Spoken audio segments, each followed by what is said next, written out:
ஈரோடு கிழக்கு தொகுதி இடைத்தேர்தலை புறக்கணிக்கிறது தாவேக்கு. அரசியல் அவலங்கள் அரங்கேற்றியே ஆளும் அரசுகள் வெற்றி பெறுவது வழக்கம் என அறிக்கை.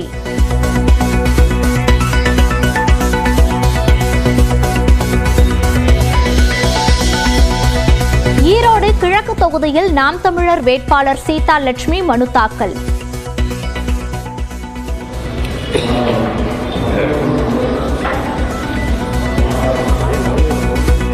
பகல் 12 மணிக்கு வேட்புமனு அளிக்கிறார் திமுக வேட்பாளர் சந்திரகுமார்.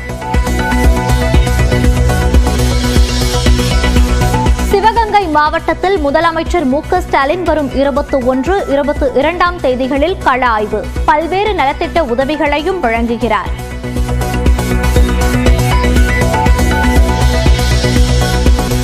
எம்ஜிஆர் பிறந்த நாளையொட்டி அவரது படத்திற்கு தமிழ்நாடு அரசு சார்பில் மரியாதை.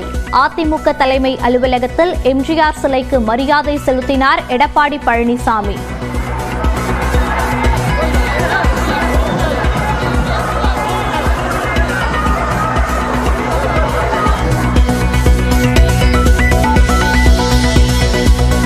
சென்னையில் ஆபரண தங்கத்தின் விலை ஒரே நாளில் சவரனுக்கு 480 ரூபாய் உயர்வு. ஒரு சவரன் தங்கம் விலை 59,600 அதிகரிப்பு.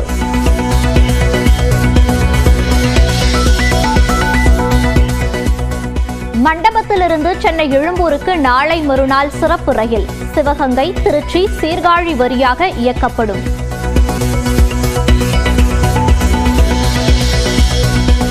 புதுக்கோட்டை அடுத்த வடமலாப்பூரில் களை கட்டி வரும் ஜல்லிக்கட்டு போட்டி. 700 காளைகளும் 300 காளையர்களும் பங்கேற்பு.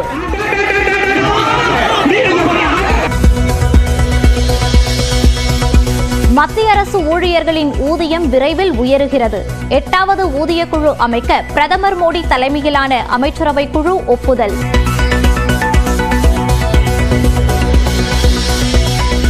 நடப்பாண்டு நீட் தேர்வு OMR தாள் முறையிலேயே நடைபெறும் என தேசிய தேர்வு முகமை விளக்கம். ஏப்ரல் அல்லது மே மாதத்தில் ஒரே நாளில் தேர்வு நடத்தப்படும் எனவும் தகவல்.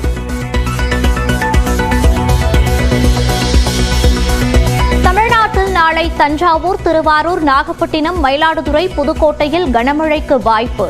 நாளை மறுநாள் 7 மாவட்டங்களில் கனமழை பெய்யும் என வானிலை ஆய்வு மையம் கணிப்பு. திருப்பத்தூர் மாவட்டம் ஜோலார்பேட்டை அருகே சாலையோரம் உள்ள பள்ளத்தில் கவிழ்ந்த அரசு பேருந்து. 10 பேர் காயமடைந்த நிலையில் அரசு மருத்துவமனையில் அனுமதி.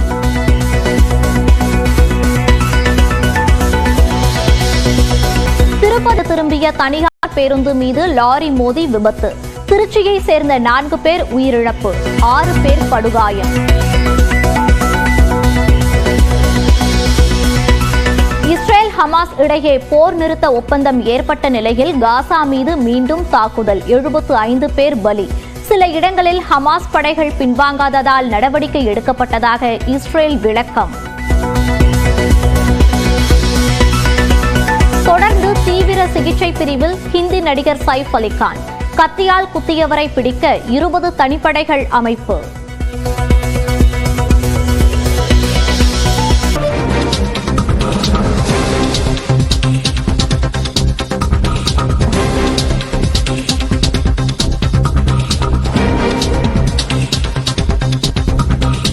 தற்போது கிடைத்திருக்கும் முக்கிய செய்தி. ஈரோடு கிழக்கு தொகுதி இடைத்தேர்தலில் நாம் தமிழர் கட்சி வேட்பாளர் சீதா லட்சுமி போட்டியிடுவதற்கு மைக் சின்னம் கேட்டுள்ளார். இது குறித்த கூடுதல் விவரங்களோடு இணைகிறார் நமது செய்தியாளர் குருசாமி. விவரங்களை பதிவு பண்ணலாம். நாம் தமிழர் கட்சியின் சார்பில் வேட்பாளர் சீதா லட்சுமி இன்றைய தினம் வேட்புமனு தாக்கல் செய்கிறார். இதற்காக ஈரோடு சூரம்பட்டி 4 ரோடு பகுதியிலிருந்து அவர் தற்பொழுது ஊர்வலமாக வந்தார். ஊர்வலமாக வந்து தற்போது வேட்புமனுவை தாக்கல் செய்வதற்காக ஈரோடு மாநகராட்சி அலுவலகத்திற்கு வந்திருக்கிறார். சூரம்பட்டி 4 ரோடு பகுதியிலிருந்து ஊர்வலமாக செல்வதற்கு அனுமதி மறுக்கப்பட்ட நிலையில் தனி நபராக அவர் ஈரோடு மாநகராட்சி அலுவலகத்திற்கு வந்து தற்போது வேட்புமனுவை தாக்கல் செய்திருக்கிறார். குறிப்பாக அவருக்கு எந்த கட்சி சின்னம் கேட்பது என்ற ஒரு குழப்பம் நிலவி வந்த நிலையில் தற்பொழுது தனக்கு மைக் சின்னம் வேண்டும் என்ற ஒரு கோரிக்கையை முன்வைத்து தற்பொழுது அந்த வேட்புமனுவில் அவர்கள் அதை குறிப்பிட்டிருக்கிறார். இன்றைய தினம் தேர்தல் நடத்தும் அலுவலரிடம் இந்த தனது வேட்புமனுவில் இதை தெரிவித்திருக்கிறார். இன்று காலை வரை எந்த சின்னமும் கேட்கப் போவதில்லை என்று தெரிவித்திருந்த நிலையில் தற்பொழுது மைக் சின்னம் கேட்டு ஏற்கனவே கடந்த தேர்தலில் பயன்படுத்திய அதே மைக் சின்னத்தை இந்த தேர்தலிலும் தங்களுக்கு வழங்க வேண்டும் என்று அந்த வேட்புமனுவில் தெரிவித்திருக்கிறார். நாம் தமிழர் கட்சியினுடைய மாற்று வேட்பாளராக மேனகா நவநீதன் என்பவரும் இன்றைய தினம் வேட்புமனுவை தாக்கல் செய்திருக்கிறார். ஈரோடு கிழக்கு சட்டமன்ற தொகுதியை பொறுத்தவரை நாம் தமிழர் கட்சி மற்றும் திமுக ஆகிய இரண்டு கட்சிகளிடையே நேரடி போட்டி நிலவி வரக்கூடிய நிலையில் தற்பொழுது நாம் தமிழர் கட்சியின் வேட்பாளர் சீதாலட்சுமி தேர்தல் அதிகாரி மணிச்சிதம் தனது வேட்புமனுவை தாக்கல் செய்திருக்கிறார்.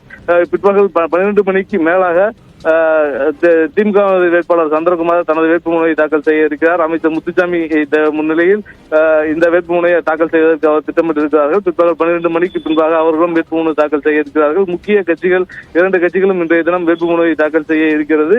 இன்றுடன் வேட்புமனு நிறைவடைய இருக்கக்கூடிய நிலையில் இதுவரை மொத்தம் 10 சுயேட்சைகள் வரை இதுவரை வேட்புமனுக்களை தாக்கல் செய்திருக்கிறார்கள். இன்றைய தினம் இறுதி நாள் என்பதன் காரணமாக ஈரோடு மாநகராட்சி அலுவலகத்தில் ஏராளமான காவல்துறையினர் பாதுகாப்பு பணியில் ஈடுபடுத்தப்பட்டிருக்கிறார்கள். வேட்புமனு தாக்கல் செய்பவர் மற்றும் அவருடன் 4 பேர் மட்டுமே உள்ளே அனுமதிக்கப்பட்டுக் கொண்டிருக்கிறார்கள்.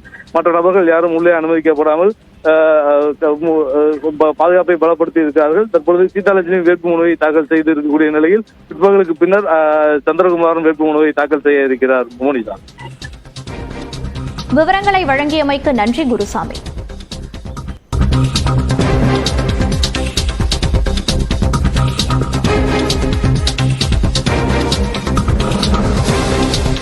பொங்கல் பரிசு தொகுப்புடன் ரூபாய் 2000 வழங்க உத்தரவிட சென்னை உயர்நீதிமன்றம் மறுப்பு தெரிவித்துள்ளது. இது குறித்த கூடுதல் விவரங்களோடு இணைகிறார் நமது செய்தியாளர் மதன். விவரங்களை பதிவு பண்ணலாம். பொங்கல் பண்டிகைக்காக தமிழக அரசு பொங்கல் பரிசு தொகுப்பை வழங்கியது. இந்த பரிசு தொகுப்புடன் 2000 ரூபாய் ரொக்க பணம் வழங்க வேண்டும் என்று ஏற்கனவே பாஜக கட்சியை சேர்ந்த வழக்கறிஞர் மோகன்தாஸ் சென்னை உயர்நீதிமன்றத்தில் பொங்கல் பண்டிகைக்கு முன்னதாகவே ஒரு மனு தாக்கல் செய்திருந்தார். ஆனால் இந்த வழக்கு விசாரணைக்கு பட்டியலிடாமலே இருந்தது. இன்றைய தினம் இந்த வழக்கை விசாரணைக்கு எடுக்க வேண்டும் என்று நீதிபதிகள் SM சுப்பிரமணியம் மற்றும் லட்சுமி நாராயண் அமர்வில் மோகன்தாஸ் தரப்பு முறையீடு செய்யப்பட்டது.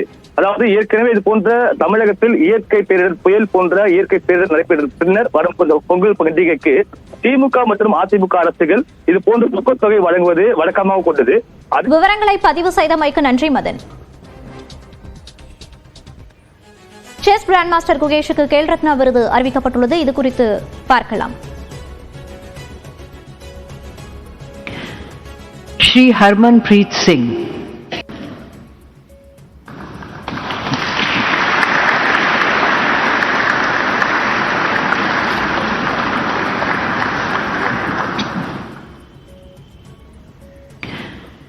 श्री हरमनप्रीत सिंह,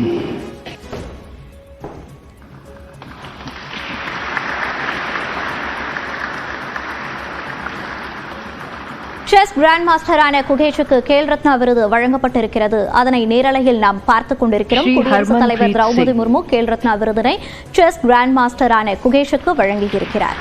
இது குறித்த கூடுதல் விவரங்களோடு இணைகிறார் நமது செய்தியாளர் சுசித்ரா. விவரங்களை பதிவு பண்ணலாம். விளையாட்டுத் துறையில் சாதனை படைத்த விளையாட்டு வீரர்களுக்கான தேசிய விருது டெல்லியில் வழங்கப்பட்டு வருகிறது. அந்த வகையில் செஸ் சாம்பியனான குகேஷுக்கு தற்பொழுது கேல் ரத்னா விருதை வழங்கி குடியரசுத் தலைவர் திரௌபதி முர்மு கௌரவித்துள்ளார். டெல்லியில் உள்ள ஜனாதிபதி மாளிகையில் நடைபெற்று வரும் இந்த விழாவில் தற்பொழுது அவருக்கான அந்த ஒரு கேல் ரத்னா விருது என்பது தற்பொழுது வழங்கப்பட்டுள்ளது. கடந்த 2 வாரங்களுக்கு முன்னதாக செஸ் பங்களிப்பில் செஸ் விளையாட்டில் சிறப்பாக விளையாடி வெற்றி பெற்றமைக்காக அவருக்கான ஒரு அதிகாரப்பூர்வ அறிவிப்பாக மத்திய விளையாட்டுத்துறை அமைச்சகம் சார்பாக இந்த ஒரு கேல் ரத்னா விருது என்பது அவருக்கு அறிவிக்கப்பட்டது. அவர் மட்டுமல்லாமல் பல்வேறு முக்கிய விளையாட்டு வீரர்கள் உள்ளிட்ட ஒட்டுமொத்தமாக சுமார் 36 பேருக்கு கேல் ரத்னா, அர்ஜுனா விருதுகள் உள்ளிட்ட பல்வேறு விருதுகள் என்பது அதிகாரப்பூர்வமாக அறிவிக்கப்பட்டது. அது மட்டுமல்லாமல் சிறந்த பயிற்சியாளர்களுக்கான ஒரு துரோணாச்சாரியர் விருதும் தயான்சந்த் விருதும் அறிவிக்கப்பட்ட நிலையில் தற்பொழுது அதிகாரப்பூர்வமாக டெல்லியில் நடைபெற்று வரும் விழாவில் முகேஷுக்கான அந்த ஒரு கேல் ரத்னா விருதை குடியரசுத் தலைவர் திரௌபதி முர்மு வழங்கி கௌரவித்துள்ளார்.